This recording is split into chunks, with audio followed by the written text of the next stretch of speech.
Oh, geez. Oh, good coffee today. Hey, everybody. Welcome to The Thirsty Professional. This is where we grab a bevy, we ditch the BS, and we get real about careers, purpose, and passion. I'm your host, Beth Ann Campbell. I'm a former corporate queen who traded in her crown for a pen and a microphone. I'm also author of the award-winning, yes, award-winning, Where the Hell is My Bacon? Great for you corporate types, or for you non-corporate types if you just like swearing and bacon. If you're watching live, let us know you're here in the comments. Where are you from? And most importantly, what are you drinking? If you're watching the replay, please give us a hashtag replay. And of course, let us know if you have any comments or feedback or questions so we can address it during the live stream. And if you're responding to a question or a statement, a little context always helps because there is a bit of a delay. So we might not get to your comment for a few minutes, and sometimes we forget what you were referring to if it's not clear. So much appreciated. All right, today my very, very special guest and perhaps the winner of the best hat ensemble for this show on a guest appearance so far is the amazing Heather Black. So Heather, if you can't tell, from looking at her amazing outfit right now and her hat, Heather is a spicy Carolina girl. She's infusing a dash of Southern charm into the neon world of Las Vegas. Ooh. She's an event expert with 25 years of experience who empowers mission-driven, heart-centered entrepreneurs to ignite their income with events and speaking engagements. So speakers and hosts, I hope that you are out there.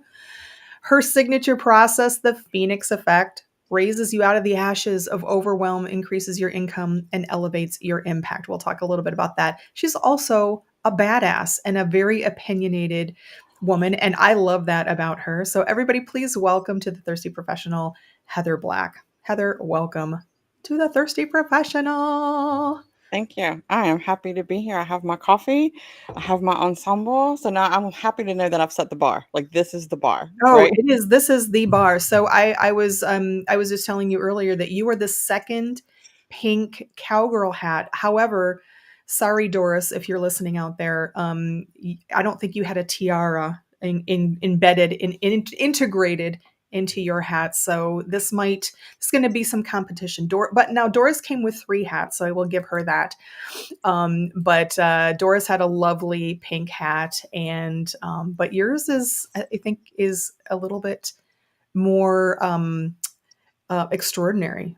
And then you couple it with the glasses. The glasses are Right. amazing. The glasses kind of That just set it is, off. and the earrings, right? And I will say, right, I should have worn mine was the cowboy boots, but that's okay. It's pink. Who cares? Right. And so I did think about bringing hat changes, right? Because I do have other hats. So I thought about that. But then I was like, oh, then you've got the whole hat hair. My hair, you have to like fix it to get the hat Yeah. on it. And I was See, like, that's, yeah, exactly. I no, don't, yeah, my hat hair. I mean, I normally don't wear a hat in my day-to-day life, but yeah, we don't go there. So yeah. we are just going to stick with the one that's my sort of almost fitting hat that I have to kind of crunch every once in a while because it's a little tight. But Heather, I so appreciate that you come. This is just indicative of the badass that you are. So I love it. Um, you're in Las Vegas, so of course Mhm. you seem very Vegasy with this kind of outfit. And we were just talking about the weather. And I'm um, we were talking about the dry heat versus the humidity. You're from South Carolina, and so you're used to that humidity, but you don't really care for the heat, whether it's dry or not, right? No, anything over like 67. I mean, I can tolerate 72 if I've got some shade going on, but anything really over 75 and I just want to be indoors with the air conditioning.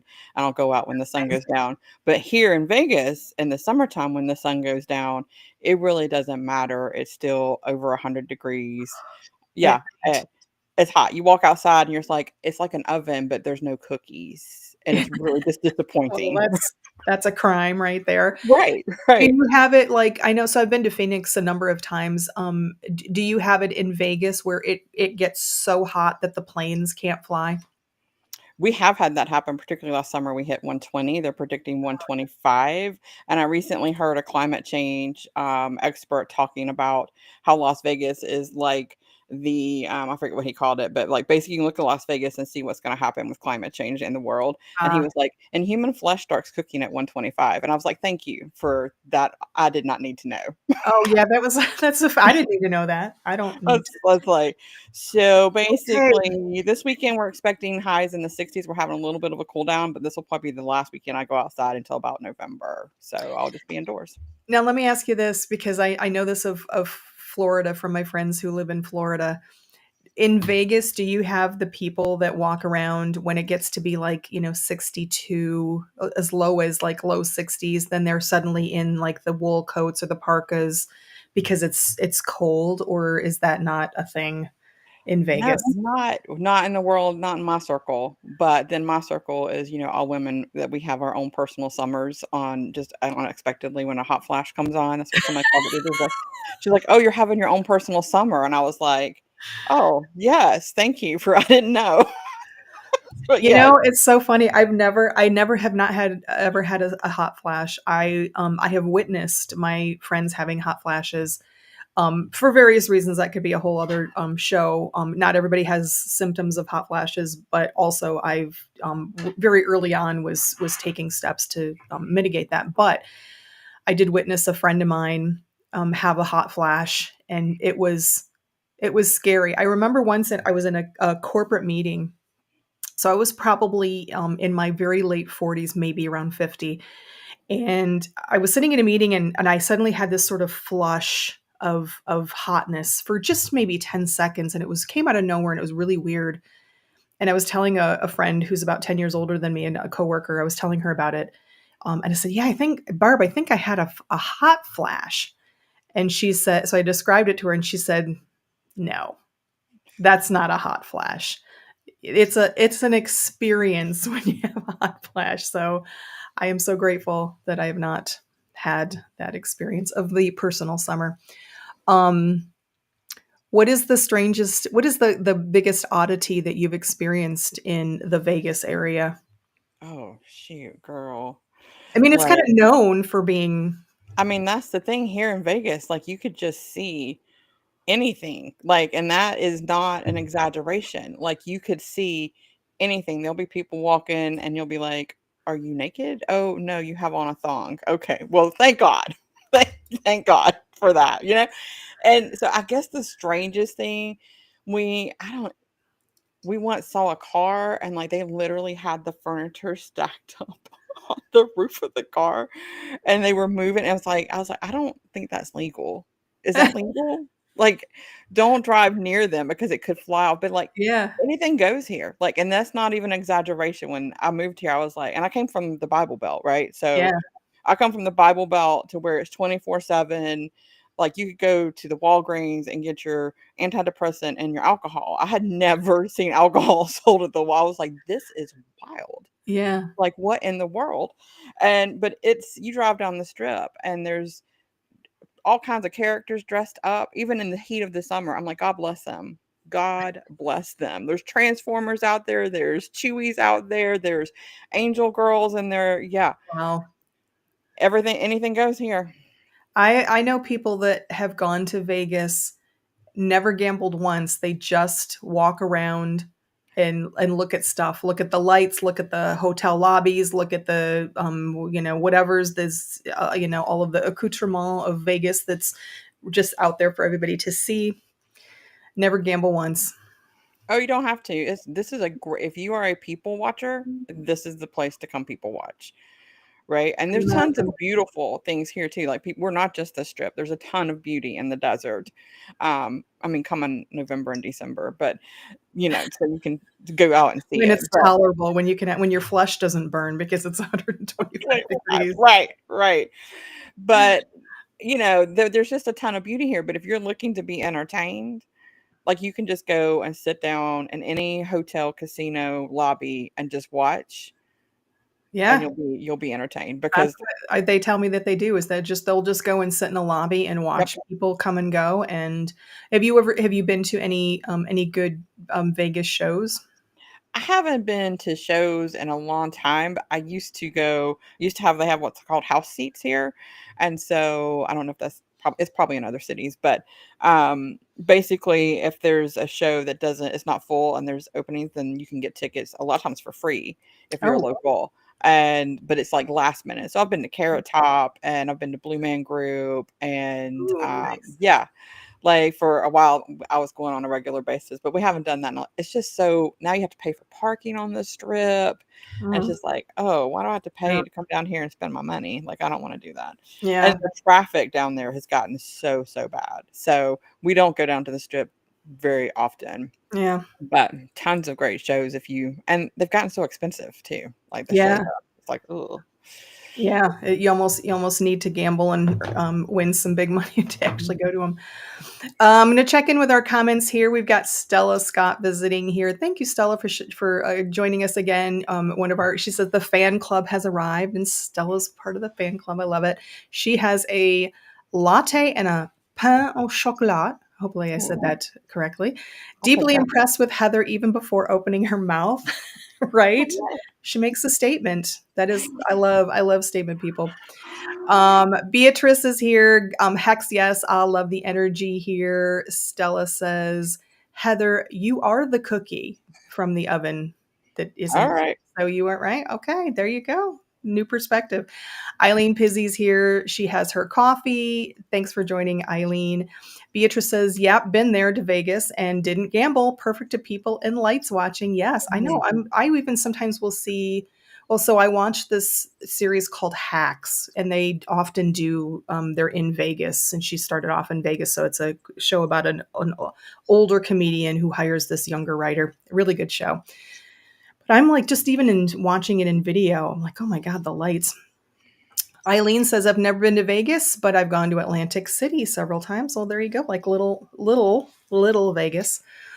Awesome. All right. Well, so enough about Vegas. We could probably do a whole show about. Let's make it a second show about Vegas and menopause. We'll just talk about all that stuff, There you go. which I don't know, somehow that makes perfect sense. All right, Heather. Let's talk about what you do now, and then we'll kind of go into your journey of how you got to where you are now. What do you do right now? What's your passion for your career? So right now, I am a solopreneur and I own my own business that is almost 2.5 years old.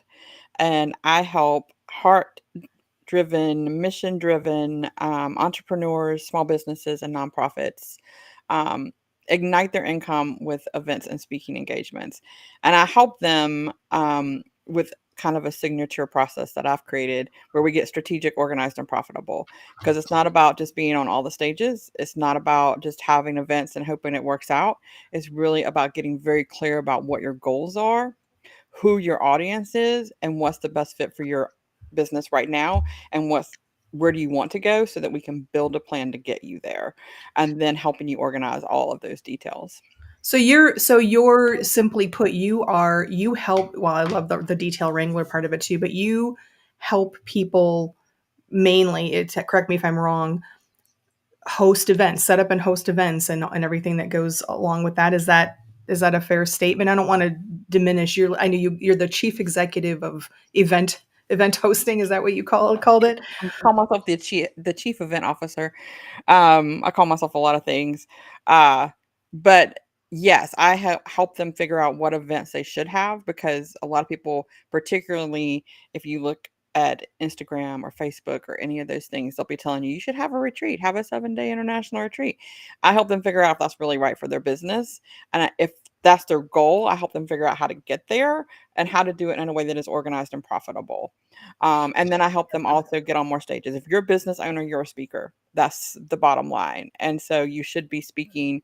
And some people don't want to, right? Like, I don't want to get up in front of a crowd, and that's totally fine. But for those that have that message that they really want to get out there, I help them figure out how to get on those stages and where those stages are that they should be on, because you don't have to be on every single stage. You Right, shouldn't be on every single stage. It's not the right, right one, right? So what's the mission? What's the purpose? Are you going out to transform lives, or are you going out to bring people into your business? Because there's a different strategy that goes into that. And so really helping people figure out what that looks like, as opposed to just throwing spaghetti at the wall and hoping something sticks. Let's right. not waste any time. Let's get real about what you're trying to achieve and let's figure out how to do that and do it in a way that is organized and profitable. Because a lot of people don't know, particularly when it comes to events and even their speaking engagements, they don't know what their expenses are that go into that. One Yeah. of the biggest things they forget is their time. Yeah. Well, I think a lot of people don't think about that, especially if they're starting out. Things like, contracts, like what do I ask for and how do I, protect myself, that kind Yeah. of thing. So I love you had an article out recently where you had a handful of things that I thought were things that as a person who knows event hosters, we had an event hoster, Jenny Erickson, on here a couple months ago, and I dabble in that world. I run into people all the time, of course, speakers, but these were very different ideas, which I love, very refreshing. And one of them was regarding authors or people that maybe editors, people that are in the book publishing or writing world. What are some of the things what are some unusual event type things or some unusual advice that maybe you've given somebody that maybe the typical speaker, event attender, or even hoster might not think, oh yeah, that's a great idea. Um, you know, can you think of anything that's a little unusual or just out of the norm? Yeah, Mhm. and I love doing that with my I love getting creative about it because a lot of times when people hear events, they think either weddings and baby showers Right. or they think big conferences and retreats. Yeah. And the word events is a big umbrella that covers a lot of things. And so I love helping people create unique events that fits their business. And so I have a client, he's a motivational speaker and crowd igniter, and that's what he does. And so I told him, you need to have an event where you invite meeting planners in and they get to see exactly how you engage the audience and ignite them, because until you have experienced his energy, like, it's one thing to watch somebody's video, right? Yeah. Then that's great. And he posts a lot of videos. And I was like, but they really need to experience your energy in a room, even if it's a virtual room, and really experience your story. And I said, so you need to have like a 30-minute Zoom workshop where you just invite a bunch of meeting planners in, not a bunch, like 30 people, and just have them experience who you are and learn your story so that you can get on more stages.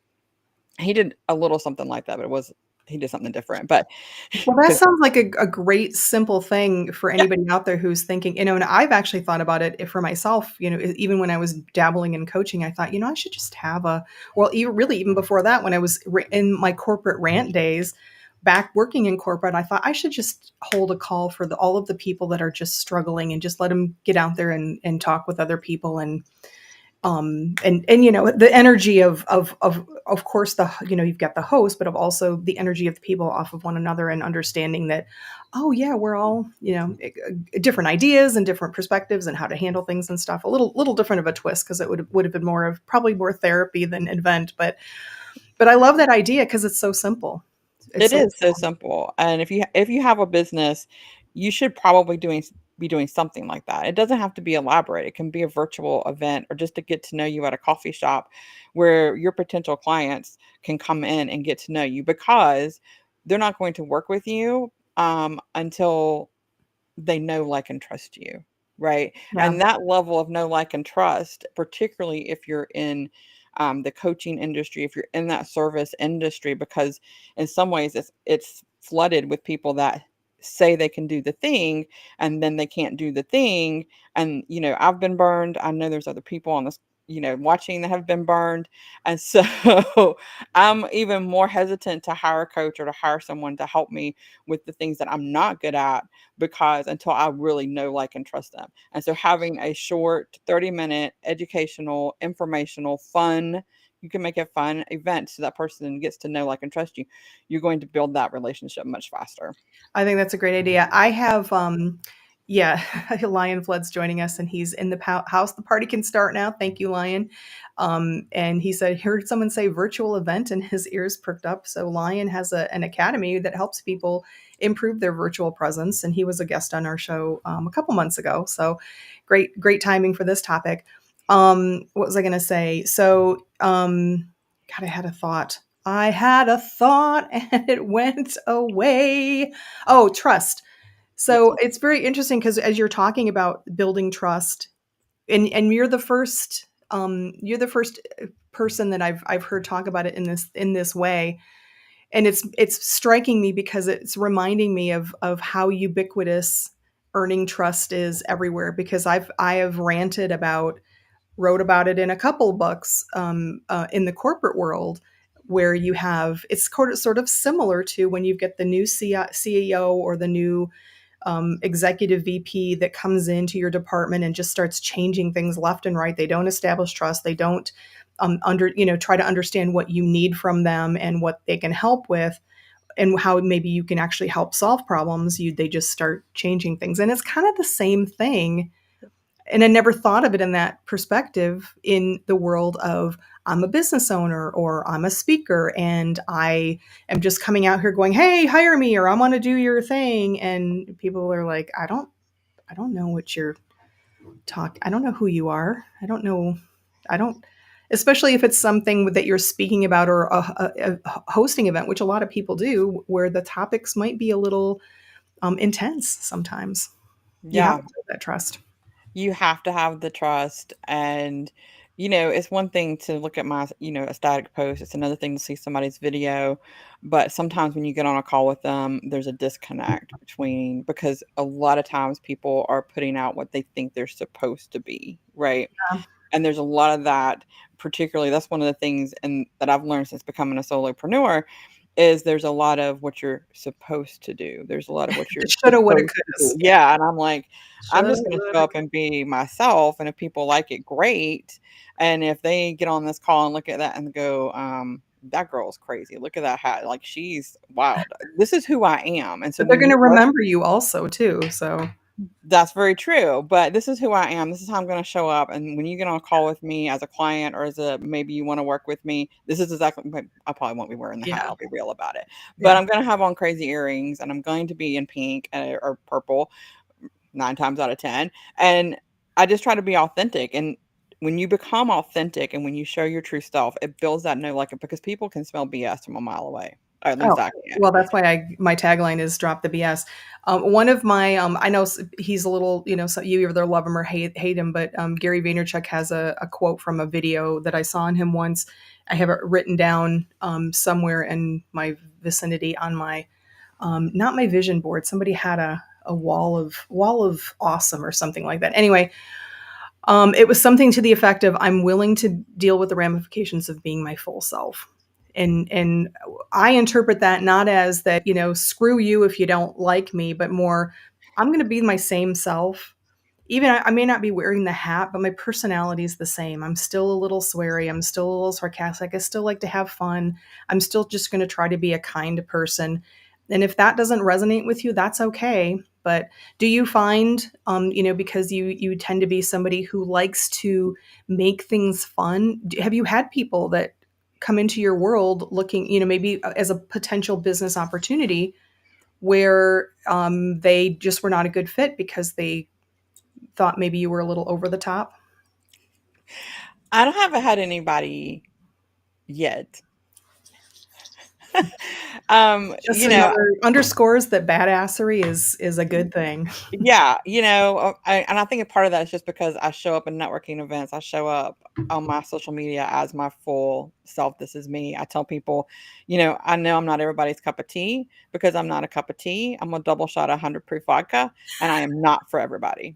So that's okay if I'm not for you, right? Like Yeah, yeah. if Yeah, you're looking if you're 100%. looking for chamomile tea, this is not it.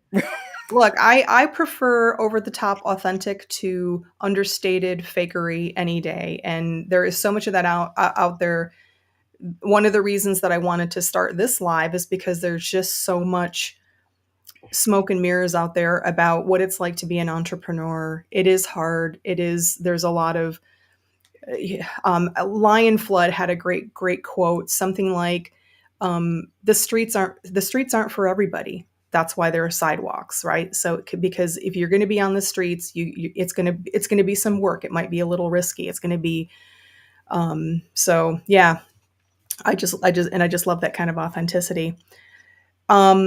Tell me a little bit about how did you get here to what's your let's share with our audience the history of how do you get to the point of being this amazing badass detail wrangler, chief executive of events, hosting any other number of titles that will show up on a call and unabashedly wear a beautiful pink cowboy hat and amazing glasses where I need to know where you got those.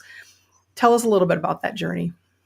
You know, God, if somebody had told me even like 10 years ago, even 7 years ago, Heather, you'll be a business owner one day, you're gonna have your own business, I would have laughed. That was never, ever part of my plan for my life. And I started out with a degree in public relations, and my goal was to be a senior VP of public relations for some Fortune 500 company. And yeah, and here we are today. And so the journey has been, this wild ride. But at the end of the day, I stumbled into event planning, becoming a meeting planner. Didn't even know that was a thing. And I found my purpose, right? Like I thought, "Whoo, this is great." I loved it. It fit how my brain worked. I loved managing the details and being organized and doing all those things. And so I thought, this is where I'm going to spend the rest of my career, right? And a lot of time I spent in the nonprofit world doing educational events for physicians and veterinarians. And in 2020, Oh, uh, fun. That sounds like fun. it can be fun. Tell me what you would do for a veterinarian, if I may interject.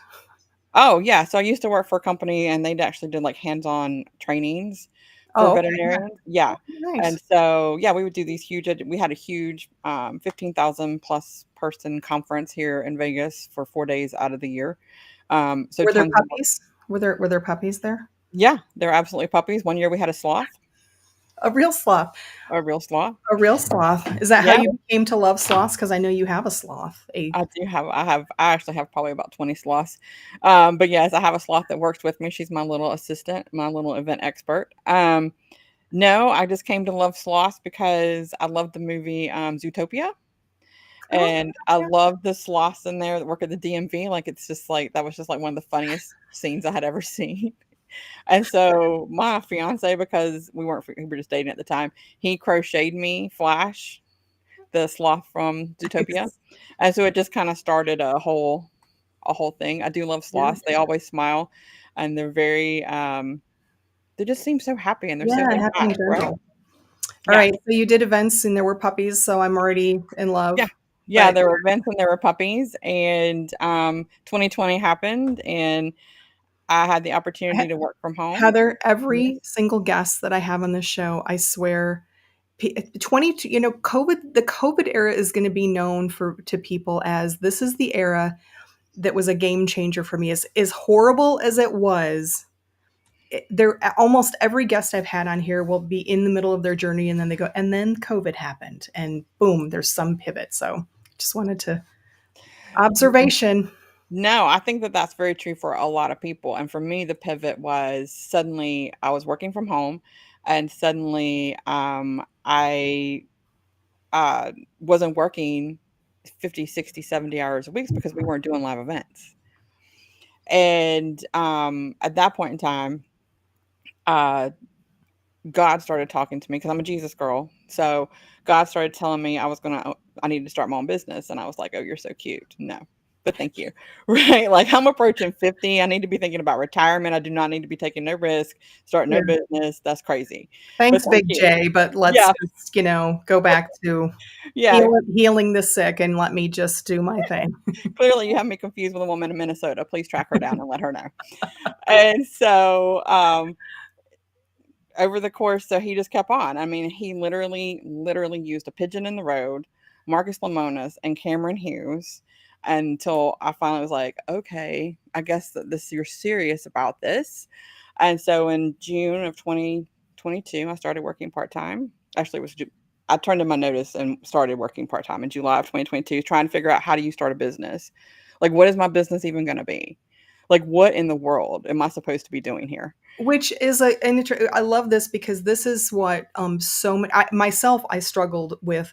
What am I doing? I think I still struggle with it, even though I call myself now a full time author podcaster, and I love that. I don't know if that's what I'll be doing in a year. And I think so many, and I dabbled in coaching, and I wanted to maybe independent consulting when I got out of the traditional job area and had to pivot myself. So I think this is really important for people, that it's okay if you are a new entrepreneur, if you're early, or even if you're not, it is okay to reevaluate, rethink. I mean, look at Lion Flood, who's on here, who's just reviewing his episode, and all of the things that he, whether it's for his career in entrepreneurship or just life and hobbies and learning things, he's just always trying new things and different things. And it's okay if you're an entrepreneur, a solopreneur, a business owner. It's okay to not know, and it's okay to try different things and fail and move on to something else because for whatever reason. So I love that. Yeah, well, and as when you're starting out, and I mean, honestly, I've reached the point where I just understand that I'm not ever gonna know everything, and it's going to No, constantly come no, no, it's sad. I know I look like I do, but I don't. it's a good So ruse. but, when I first started my business, I honestly thought that I would just be helping, my clients plan their events, manage their speaking engagements, and managing all of those details, right? Because I'm the detail wrangler, that's what I do. And as I started having more calls, it wasn't until last probably October, November when I realized what my niche really is. And my niche really is because I was having so many calls with people who you'd be like, well, who is your audience? Well, anybody with trauma. No, it isn't. Okay. Like that's everybody. Like Right. it can't be that Who big. doesn't? Who hasn't had trauma? Right, right. I mean, that would be a better niche. Anybody that Yeah. hasn't had trauma. Okay, great. We got Yeah. three It's people in smaller. Yeah. Kansas. Right. So I realized that the thing I was really helping my clients with was helping them figure out a strategic plan, which I love doing. I love to doing strategic planning, helping them figure out how to manage it because most of them aren't in a position to pay me to manage their entire event, right? Because it's expensive to Yeah. pay. I mean, it just is. And a lot of them come to me and I'll be like, "Oh, I'm gonna charge $1,500." Be like, "Great, let's look at your budget and make sure it includes everything." I don't have a budget. Well, where did that number come from? Right. It's just Like, random and yeah, arbitrary. it sounded good. Yeah. Okay, well, let's like the and so I realized that because of my background in events, like that was to me was like foreign. Like, how are you planning an event? You don't have a budget. But if you haven't been doing it Yeah. for years and years, like you don't have that experience, you don't know. And a lot of times they don't even know what goes into a budget because they've never done this Well, that's before. exactly why what I'm saying about, you go into it and you're inspired, you're motivated, Mhm. you've got a passion for something, but you don't know, how do I set up if I have to do an in-person event, how do I even find it or contract, and why am I charging $1,500 for this event? Do I need to? Is it too much? Is it too little? Where did that even come from? I just pulled it out of my ass. Right. So, yeah, all those things that you just don't think of, but you just wanna be out there, which is great that you're here because I wouldn't wanna deal with that stuff either.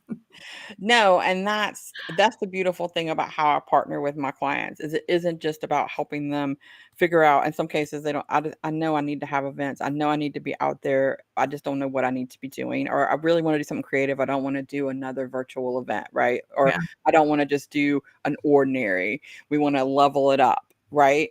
But they don't know what that looks like or how to do that. And when it comes to contracts and stuff, you really need to have a professional look at that because I hear there are horror stories of people that just signed the first contract the hotel sent them and they didn't know what they were signing. First of Oh, all, don't ever sign the first contract that the hotel sends you. Don't ever do that. yeah. Uh, Okay. please don't Good ever do good to know. Note, people. Um, Let me check in with the comments here because we've got quite a few coming in here. Let me go back here. Oh gosh, a lot of comments coming in. Lion Flood says, "You said fun, and I just love that word, Heather. I'm the UFO, ultimate fun officer." Oh, I But love that one. that's awesome. You always have really good stuff, Lion. Stella says, "Lion, that's a good one." Agreed. Lion says, "You're for me, Heather. Enjoy hearing your view." Thank you. That's awesome. Stella says you also build trust by having people talk about you after an event. Oh, so important. Harumi, who's I think just had a call with you, she says, "Hi, Heather and Beth Ann. Had a great Zoom meeting with Heather yesterday. Thanks for the invite." Mary Wu came in too Hi, late. I have to Mary. watch this to find out about the puppies. We were just talking about puppies. Heather was talking about some events that she helped out with earlier in her career with veterinarians, and I asked, "Were there puppies there?" Of course, why wouldn't I ask if there are puppies there? Mary Wu says there's strength in being able to pivot. There's strength in pivoting. There's no shame in pivoting. It's kind of natural for when we're trying to figure things out. So Stella says 2020 was the initiation of what is going on now. Astrology talk. Yep, I believe it. I believe it. Mhm. And then somebody's coming in as LinkedIn user. So I don't know, LinkedIn user, who you are, who is the former hotel employee. Second that. And so if you maybe tell us who your name is, because for some reason you're coming in as LinkedIn user. And Lion says, okay, puppies and events, we are more alike than you know. Well, that's funny. Thank you guys for the comments. Love these so much. I want to go back a little bit, Heather, to where you were talking about when COVID hit and you kind of came and events, in-person events kind of just came to a screeching halt. Is there, as somebody who seems to be self-described as you are the detail wrangler, you are Mhm. involved in the details, you thrive on that. Is there anything that goes on with your brain space at that point when all of a sudden you're very accustomed to being busy, busy, busy, a lot of things going on, a lot of details to take care of, and all of a sudden things significantly slow down? I know for me, when that happens, as one of those types of people, it's hard to deal with the brain space.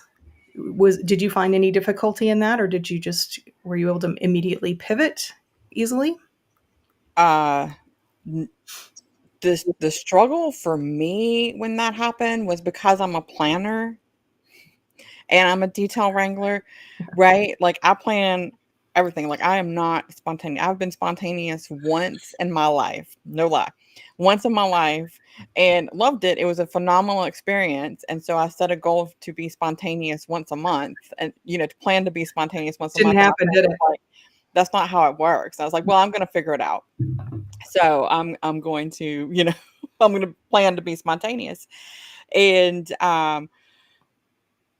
for me, the hardest part was, first of all, I had to figure out how to film it. I mean, even though I still had a job, I was very, very blessed and was able to keep my job. Um, but we took pay cuts and we had our hours cut. And suddenly I had all this time Yeah. and I couldn't plan anything. You could not plan it because you didn't know when we were going to go back to real. When could you go to restaurants? When could you go to a show? When could you go back to the movie theater? When were you going to do these things? Am I gonna die if I go Yeah, I out? mean, Right? right, like, when am I gonna get the call my mom's on a Yeah. ventilator? Right, like, when is this, and it was such a stressful and scary time in the first, probably for me, probably the first even 3 months was like, "What is gonna happen?" And I spent a lot of time stressed and worried. But I started turning that energy into, I'm a distance runner, and so I started focusing more on my running. I took up, I don't know if anybody is familiar with diamond dot paintings. I gave that a whirl, and Weird social media follow for me. I love those. yeah. So everybody got one for Christmas. Everybody got one. I Do did you so think many do diamond you think I dots. would love those? As I'm a puzzler and I really love matching textures and patterns and colors of puzzling. I don't like something that's super challenging. I just like the zen of the repetitive, but there's enough variety with, again, colors and textures and patterns. Is that something that Oh, I think I might like with, because I really am intrigued by the diamond painting. I think you would love it. This is my recommendation. Start with a small one. Don't get one Small. of the big ones. I mean, Yeah. I've done like big ones that took hours and hours and hours. Um, So if anybody's not, I just want to, because this is really fascinating to me. The weird things. This is one of the questions I really should ask every one of my guests, are the weird things that you follow on social media. One of mine is diamond painting. Can you just real briefly tell us what diamond painting is for anybody out there who's like, oh, that sounds interesting. What is that? So diamond painting, our it's kind of like paint by number, right? Except that you get a canvas, and it has the background or whatever you're going to do, and each little color has a different symbol, and you get all of these little bitty, and I don't know, I have some, but I don't have them nearby, itty bitty little dots, for lack of a better term, and they come round or square. I like the round ones better than the square ones, just saying. And, you pick up one at a time. I do. They have systems where you can pick up more than that, but that seems like you're cheating to me, and I don't like it. And so you pick up one at a time and you put it in its spot, and you so it's just like pay by number. You would Yeah. fill in, the So little blue. you match there's a code, you match the Yep. color based on the canvas. And yes, I've seen them. They'll have these little tools where you can pick up, maybe 3 or 4 at a time, and there's a little you use this little sticky stuff, and they will, but it's really fascinating. Anyway, sorry, I didn't mean to tangent No, off from your journey, but I think it's just fascinating the things that people do, like Lion Flood is took up lock picking as a hobby, and you took up diamond painting, which I think is really fascinating. So, I think lock picking might have more uses than diamond painting. well, Just I mean, thinking so out loud. what do you do with the diamond painting when you're done? Is it just there? No, I mean, I frame them and give them as gifts. I frame them and hang them in my house. Yeah. So yeah, I mean, like, everybody in my family has gotten one, most of my friends have gotten one. I did have somebody be like, "Well, I never got one." I was like, "Oh, shoot. Roop, birthday's coming," so she got one, so So I love what you were saying earlier too about again, a little bit of a tangent here, but again, the things that people can maybe relate to. I certainly do. When you talk about being a planner and you can't be a spontaneous, I have a little saying that I often use, and is I am much more able to be and comfortable being spontaneous when everything's planned out. So Yes. I am not. I envy those people. My mother was one of these people who could just show up whenever, didn't really have to worry about, I don't care if I'm late or whatever. And there are a lot of people in the world like that are just, the French. I think the people in Paris, when I went to Paris, were kind of like that. I'll just whenever I want. I'm a planner. I need structure.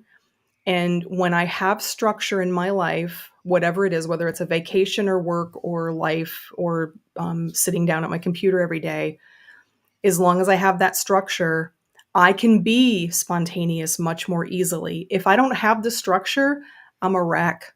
I can't just go, let's go somewhere for the weekend. No, no, no, no, no, no. Who's going to take care of the dog? When are we leaving? What do I have to cancel? I can't. But once we have that in place, then I'm like, yeah, where do you want to go? I'm okay with. But unless I have that structure, mm-mm. Oh, yeah, so back in the day when I was single, I was on eHarmony, and one of the questions that somebody sent me, because it was back, I don't know if anybody's ever done eHarmony, but, I mean, I've done them all. I've heard. I've I've, done all the dating yeah, apps out there, and so, anyway, they could send you questions, like, the person could send you, like, 3 questions, and one of the questions that the person sent me was, um, "We're going to leave in 3 hours to go away for the weekend. How do you feel?" And, like, the I know. anxiety, Mm-mm. like, I went, "This is awful. That's a terrible idea. What do I Yeah. pack?" I mean, I have things I need to take care of. What do I need to I don't even know what to pack.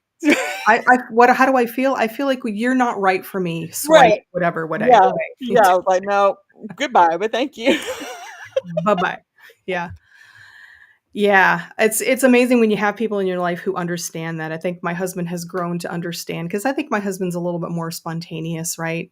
And in defense, I have a lot of things going on, during the week and even sometimes on the weekends. I like my structure. I like routine, and I think for a lot of people, routine and structure is helpful. Certainly, it works with my dog. It works with most kids that I've ever been around, and being spontaneous is great, and I embrace it, but when I have a structure and a plan. So that's just, Amen. I don't know if any of the audiences out there, are you the spontaneous type, or are you the more, I really need everything planned out, or somewhere in between? I know there's no right or wrong. Like I said, I envy those people, but No, spontaneity is good. Like I said, I did it once and I loved it. I just haven't been able to do it again because I One need time. structure, routine, and plan. But it was great the one time I did it. It was awesome. All right, so I don't even remember where we left off. So you were doing in person. Oh, so you were. It was diamond. I think I Yeah. tangented this off a diamond. I just a statement, and I had to go there. Hey, y'all along for the ride. Just buckle up. Don't try to exit the vehicle until it comes to a complete stop, please and thank you. Yeah, so 2020, we were talking about how I pivoted as a planner and what was that like to like basically life came to a stop for me because we suddenly weren't doing what we had been doing. And I think that I channeled that energy into other things and I just learned to manage.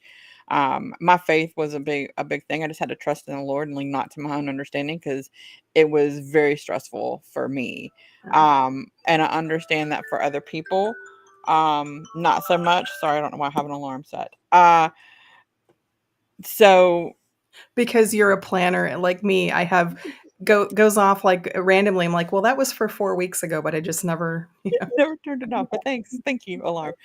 Um, so but I learned from that experience, I did learn that it's okay to not know everything. It's okay to not have everything planned out 6 months out, which has served me well in my business because I don't know what's coming 6 months from now, right?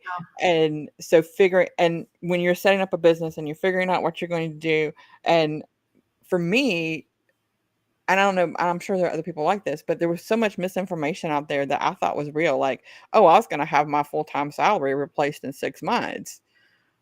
Um, okay, right. Well, I'm at 2.5 years and still don't have my full time salary replaced. We're moving in that direction, but Well, we're not there yet. how does that feel for you? Because I can tell you, for me, that was my panic too. Coming from corporate tech for 23 years, I was making some damn good money, and I was in a panic too. But once I and to in you know transparency, just full disclosure, I have a husband who works, and I have some small income from another source. But so it wasn't like I had to immediately.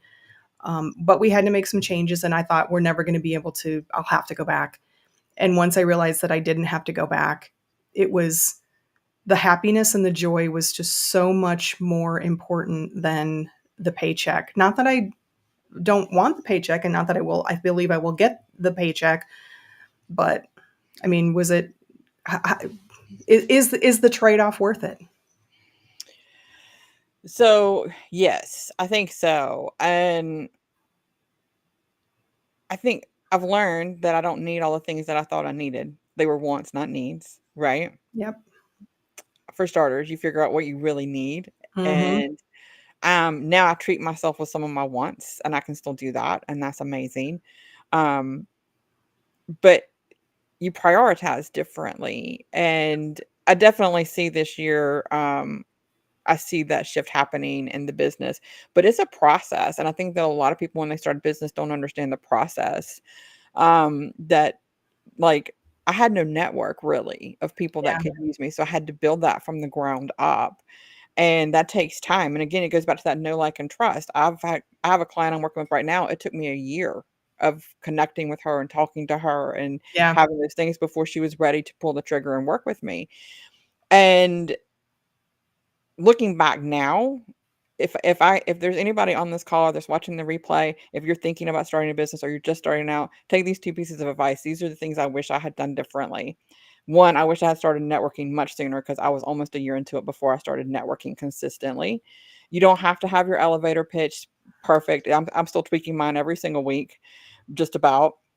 You don't have to have it all figured out to start networking. Start making those connections, start meeting the people that are going to be your biggest cheerleaders and going to be the people sending you their referrals, going to be your clients. Um, and invest in a one-on-one business coach sooner rather than later. Make that investment, do your homework, find one that's a good fit for you and make that investment because a one-on-one business coach would have saved me so much time from those self-paced courses that I never finished that weren't really for me Right. anyway, right? So, and you don't have to be at a 10K month to be successful. No, That's well, and success is very arbitrary. I love what you said about the networking. So I was very lucky that because of I was really in a corporate rant for about 5 years before I ended up being released from the shackles. So I was already writing books. I was already having a podcast and already networking with the idea that my side gig would someday be my real gig. But I've talked to so many people, and especially you folks out there who are in a traditional job, but you're unhappy, and maybe you're thinking about it, it's a dream, or maybe you just think, I can't do corporate or traditional job or service industry anymore. What Heather just said about networking is so important because I've seen so many people. I dabbled in a little bit of coaching, and I also have a big network of corporate people who are dealing with layoffs right now, and they are wholly, completely unprepared for how am I supposed to, even the ones who want to get back into another corporate job. I switched jobs 4 times in my 23-year career, and every single one of them was networking. I never went out and just blind applied to a job. It was always people that I knew had opportunities. And so for those of you who are out there and you are struggling, start that networking now. If you're looking to stay in a traditional job and you just want something different, or you think something might be coming up, start connecting with those people out there. You don't have to put ranty posts like I did. Just go out there and talk to people in the comments, do some one-on-ones and people that maybe you met at a conference or that are in your industry, or you're just interested in what they have to say. Some of them will be receptive, some of them won't, but do it. And if you're getting into entrepreneurship, or if that's your dream, or you think that that's your path, start hooking up with them and increasing your network there, and really create those meaningful relationships, those connections, because they really do. They're so critical. So I'm glad that you brought that up. It's so important. And I've just seen so many people who have not really don't give it a thought because they're in a job and they just think everything's going great. I've got my network. I got my great, and I did too. I had great people at work, but you know what? Someday that might not be your network. Someday, and even if they are, you have to go kind of outside of that. So, Yeah, and I amen. think for some people, and I'm an introvert, so for me, networking is hard, right? Like I'm gonna get off of this call and I have another one at 8:30, and then I'm probably gonna go take a nap because that's all my extroverting for the day, right? Yeah, And and it can be intimidating because like I don't know what to say, I don't know what to do. Just the first couple times you network, you're gonna suck at it. Like the first few, I yeah. like if I met anybody now that I met in those first few calls, they'd be like, "Are you the same person?" Because you're just not gonna be good at it. So just go do the first few. It's like my videos, right? My friend was like, it took me forever to start posting videos because I just didn't want it to put it out there because I'm not good at it. And I don't know about the editing and all that stuff. It's not my thing. And so, Discomfort is the herald of opportunity. So I was the yeah, same way when I did. I now have a live show. It's my umpteenth podcast. I started off just like you described. If you look at my early videos, and they weren't that long ago, this was, late 2019, just before COVID. And I was shaking. My voice was shaking. I barely knew. I would practice over and over and over like 100 times because I would not, I would re-record, and I just, but here I am. So you do get yeah, better. yeah, just do it because you're not gonna be good at it until you start doing it and you do it more. And I've gone back and looked at some of my original first social media posts, the first graphics that I made, and I look at what I'm producing today, and I'm like, okay, wow. Yeah. Right? So a year from now, when I go and look at my videos from today and I look at the videos I'm doing, then I'm gonna be like, wow, right? Yeah. But you can't get there if you don't start. So just start. Start wherever you are.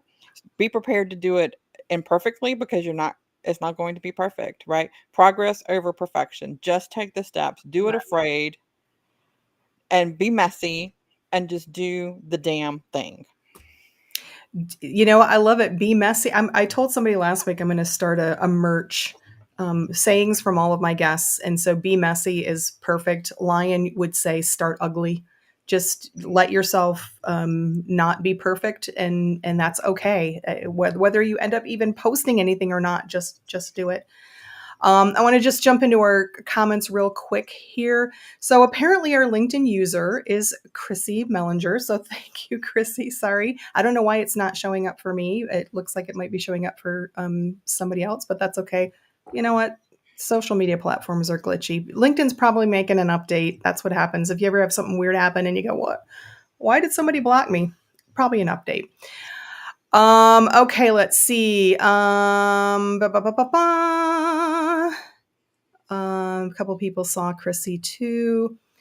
Mary Wu says, I could pop off for a weekend now that the kids are gone and we have a great dog sitter in the neighborhood. Well, but that's kind of planning. When you have the dog sitter at your ready, that's sort of a little planning.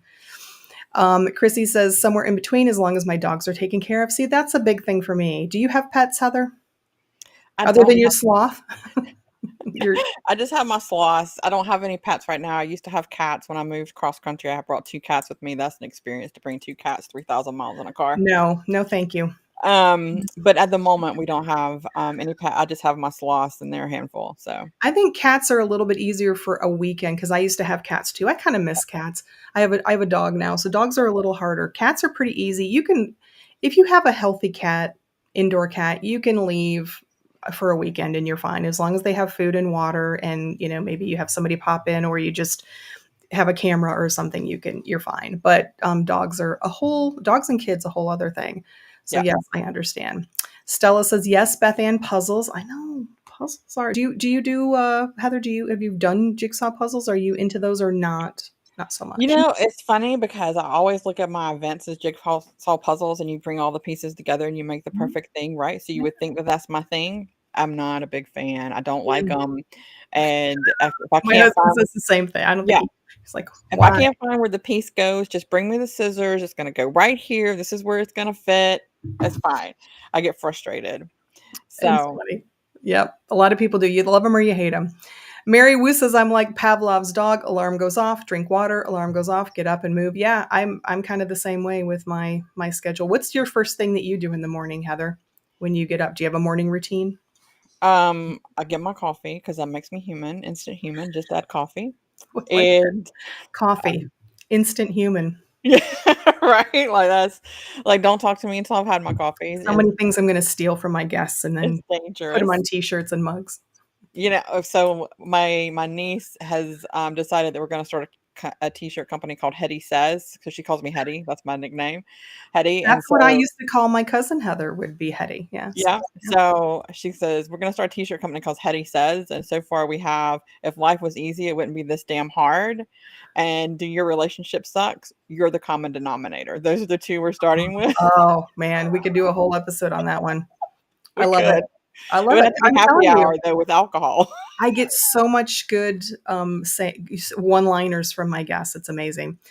Mary says, and even if you have a day gig, in quotes, you can still be active on LinkedIn. You just have to be aware of how you're presenting if your employees see you. I think that's a big thing, Mary. You really nailed it. That was for, I wasn't worried about that because I don't give a fuck if I'm being honest, and I never really have. And I was always really careful about I wrote a book about the company after I left them. And I would, when I was doing my rants, I would always say, I was talking to a friend. And then I would describe something that was absolutely about me. But you're so dead on is that people, I think, in traditional jobs are so afraid I get people all the time. And I had a podcast that was very ranty and just, and they would know who, but I would get people coming to me and saying, privately, like I read your article or I saw your podcast. You are so nailed it. But they would never even like a post because they're so paranoid, especially nowadays, that their employer is going to say, oh, well, Mary says, listen to Miss Frizzle from Magic School Bus. Take changes, make mistakes, get messy. Oh, I love that. That was a little after my time, but I'll have to look. That's a great saying.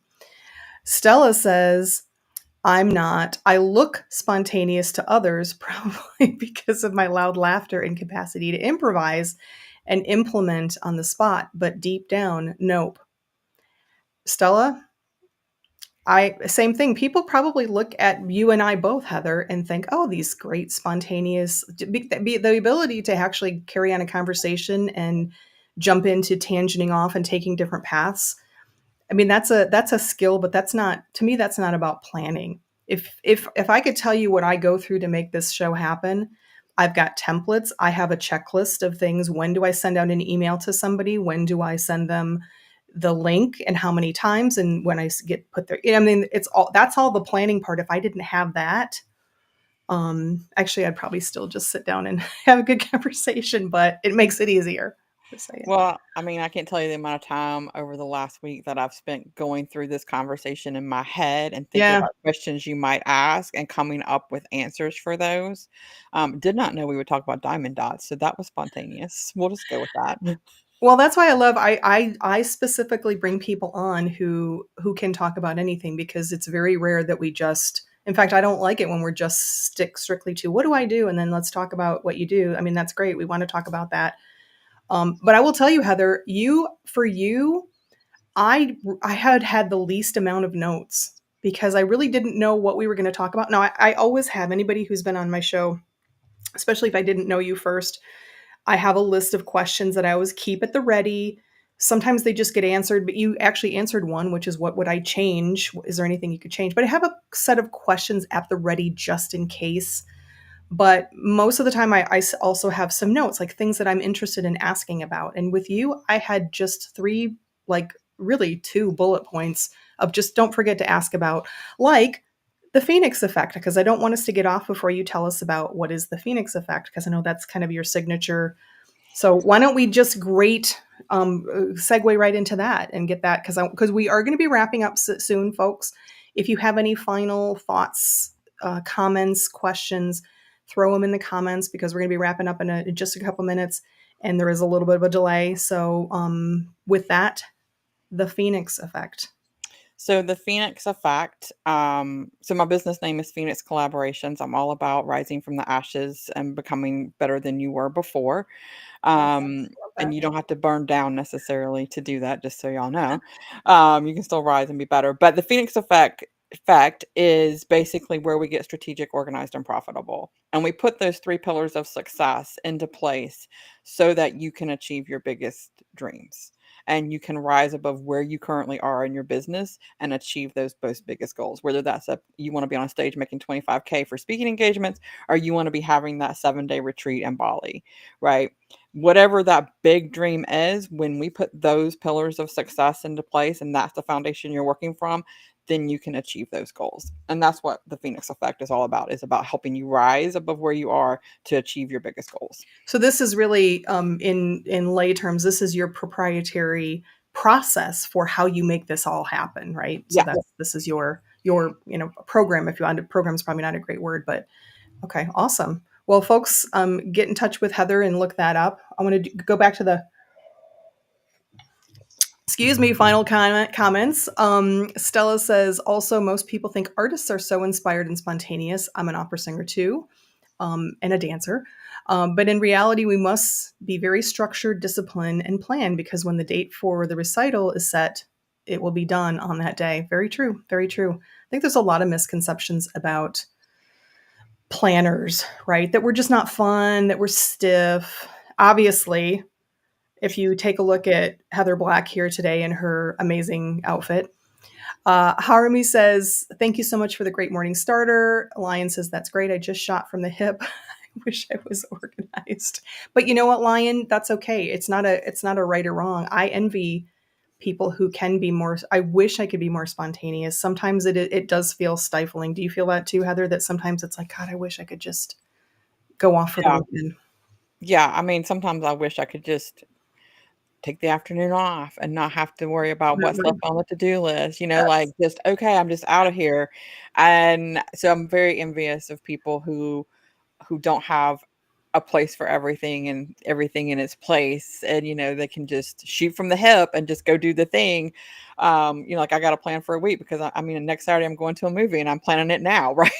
Well, you just said you take an afternoon off. I actually strategically decided that I was going to start because I don't. There are times where I don't have time in the day to read. I don't have time in the day. People have podcast episodes that I like to watch that I never caught the live or I couldn't catch it during the day. I do some of that at night, but I get too tired. So I strategically said, okay, at a certain time of day, I'm done. And I'm going to go, if I'm sitting out with my dog, I'm either going to be listening to something, reading something, I'm catching up when I'm not tired. But that seems, it's a way to be a little bit more spontaneous and get away from the day to day and not feel guilty about it. But that's planned. It's all strategic. It's all planned. Yeah. Last week I had a day where I was uninvited to a memorial service. And so I had the whole day blocked for this memorial service. So I Wait, had you were uninvited? turned out it was family only, but it felt a little bit like we were uninvited the day before. Like, oh well, because How do but you they knew we were uninvite? coming. Like, you could have told us it was family only when we asked about the plans, right? But anyway, whatever. We were uninvited to the memorial service, and I'd had the whole day blocked for this, and so I had no call scheduled, and then I had this whole day. And I had this amazing I was just able to catch up on all of these things that had just been moving from day to day on the to-do list, right? Yep. And so I was talking to my nephew about it, and he said, "Well," I said, "I think I'm gonna start planning one of those days a month for me," Yeah. right? Right. And Plan he your was spontaneous day, right? I just have yeah, nothing to do. I can do whatever I want. yeah, and he was like, "And then if you're caught up on work, you just have a day for you." And I was like, "It's a genius idea. I'm gonna start planning to just Yeah. have this day." Your nephew's going to be a millionaire if he's not already. Oh, he for sure will Awesome. be. Well, I want to before we wrap up here, Heather. So, what do you have going on? What is the best way for people to get in touch with you? Do you have anything coming up that you want people to know about? And I will, of course, put as usual, put all of this stuff in the comments. And I'll actually put your couple of your links up here right now. But tell us what you got coming up, or how people should reach out to you. Yeah, connect with me on LinkedIn. I'm also on Facebook, on Instagram, and I'm on YouTube. But I spend more time on LinkedIn. So connect with me, shoot me a DM if you have any questions. Stay tuned for more information to come. I am doing several speaking engagements this month, so I'll be posting about those. So you're welcome to come and pop in. I'm doing one next Wednesday, where I'm going to talk about igniting your income with events and speaking. And then I will be starting back my own workshop, if not later this month, then in June. I'm just reworking it a little bit. So, yeah, connect with me, follow me, like me, love me. You know, Of course, definitely so, all of the above. uh, and stay tuned that you know all of the happenings that are going on with Phoenix collaborations. Good stuff. Good stuff is coming. Awesome. Well, Heather, thank you so much for being my guest on my very, very special guest on the Thirsty Professional, who I think has now set the bar for hats and really whole outfits. Folks, upcoming guests, take heed. Thanks for bringing your spicy badassery and your Southern charm to the world. I so appreciate. Thank you so much. Oh, thank you for having me. This was fun. I loved it. Awesome. So next week, my very, very special guest is going to be Richard Lowe Jr. So Richard is another amazing guest that is coming from the Founders Network community that I've talked so much about. Richard is a best-selling ghostwriter. He has published 63 books. That is, oh my God, like hashtag goals. 48 of those, 48 ghostwritten titles and over 1,000 articles. Holy moly. Like me, he has a corporate background. He was 33 years in tech, so I'm sure we can share many horror stories on that end. But this also helps him blend corporate insight with storytelling mastery, which I love. There's so much that you can learn from corporate, even though sometimes for some of us, it can get pretty shitty. We're going to hear about Richard's journey from corporate tech to ghostwriting and some of his methodologies, including he uses speech to text technology for some of his books. So that's really awesome. Should be a great episode for the former and current corporate captives. Say that 3 times. Writers, anybody thinking about writing, and if you're thinking about using a ghostwriter. So join us then. If you're out there watching on LinkedIn, please connect, if you're not already, both with myself and with Heather. And she is Heather D. Black out there. Of course, look for the comments for the link, direct link. If you're on YouTube watching, thank you so much. Please like and subscribe. It's so helpful and so appreciated. If you have any additional questions or feedback that we didn't get to, please leave them in the comments, or if you're able to DM one of us, please do that. Absolutely. And then congratulate yourself for getting real about your career, your purpose, and your passion, just like Heather has done. So now Miss Hattie Arbuckle, my lovely hat, and Heather and her lovely hat with the tiara, and I now bid you a fond farewell. Take it easy.